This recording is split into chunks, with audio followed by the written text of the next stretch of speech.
မင်္ဂလာပါဒီ whipping cream နေရာမှာ cream အမျိုးမျိုးကိုအသုံးပြုလို့ရပါတယ်ကြက်ဥနှလုံးဖောက်ထည့်ပေးသွားပါဒါလေးကတော့အနက်မွေးမွေးလေးဖြစ်အောင်ဗနီလာအနက်လေးကိုကျွန်တော်အနည်းငယ်ပဲအသုံးပြုထားပါတယ်ပြီးွားရင်အားလုံးကိုရောသမမှွေပေးသွားပါ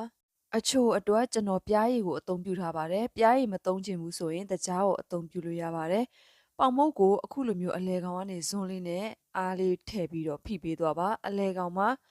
ဒီလိုခွက်ပုံစံလေးဖြစ်သွားအောင်အထီအောင်ကျွန်တော်တို့ဖိပေးသွားပါမယ်။ပေါင်မုတ်ထဲကိုဆက်ထားတဲ့အရသာတွေစံတလောက်ထည့်သွားပေးပါ။ပြီးသွားရင်တော့ကျွန်တော်တို့ air fryer နဲ့အသုံးပြုပေးပါမယ်။ air fryer ကိုအပူချိန်180ဒီဂရီထားပြီးကြာချိန်ကတော့10မိနစ်ထားပေးသွားပါ။ခရီနီယာမှာခရီမကြိုက်ဘူးဆိုရင်တော့နွားနို့အစားထိုးလို့ရသလိုကျွန်တော်တို့ cheese ကိုလည်းအသုံးပြုလို့ရပါတယ်။အခုလုပ်နည်းလေးကမနက်ခင်းစာမှမဟုတ်ဘူးကျွန်တော်တို့ကြိုက်နေတဲ့အချိန်မှာလှုပ်ဆောင်လို့ရပါတယ်ခလေးရောလူကြီးရောအဆင်ပြေတဲ့အတွက်အရင်ယူစားလို့ကောင်းတဲ့နည်းလေးတစ်ခုပါ